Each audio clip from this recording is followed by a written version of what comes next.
2.12.16 po kristjanskem koledarju 2016. Toštoš Mihael, tokratna tema varnost v prometu.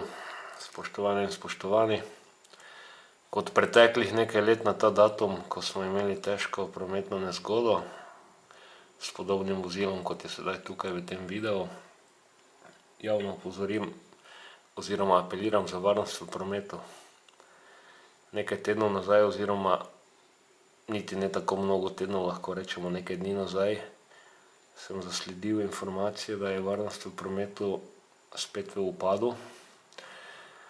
In dejansko lahko redno smo soočeni s tem, da so v prometnih nezgodah mrtvi, težko poškodovani in tako dalje.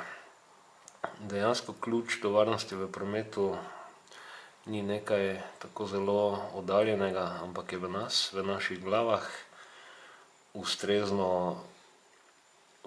odnos do tega, kar želimo v prometu, ustrezna diferenciacija od dirkaških ambicij in zadostna mera odgovornosti. Sedaj v tem videu, ko se bližamo k zaključku, bom sprožil ta crash test. Mi smo takrat imeli, kot rečeno, prometno nezgodo s Hondo Civic. In četudi je to že 17 let nazaj, se pravi 2. december 1999, je to nekaj, kar lahko človeka spremlja celo življenje. Na začetku kot neka travma, bodisi postravmatska stresna motnja, vsekakor pa mora na neki točki prerasti to v nauk, izkušnjo, in treba se je dejansko po tovrstnih naukih in izkušnjah potem v življenju tudi ravnati, ne biti ravnodušen in se zavedati, kako pomembno je življenje ter zdravje, in se zavedati predvsem, kako hitro se lahko življenje na cesti konča, vkolikor kultura v prometu ni ustrezna.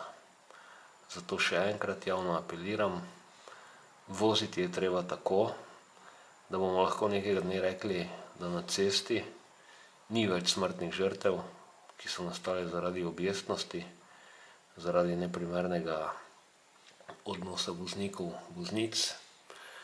In četudi to morda zveni utopično ali morda malce celo fiktivno, naj nam bo to realen cilj. Dosežimo kulturo gibanja, kjer v cestnem prometu ne bo smrtnih žrtev.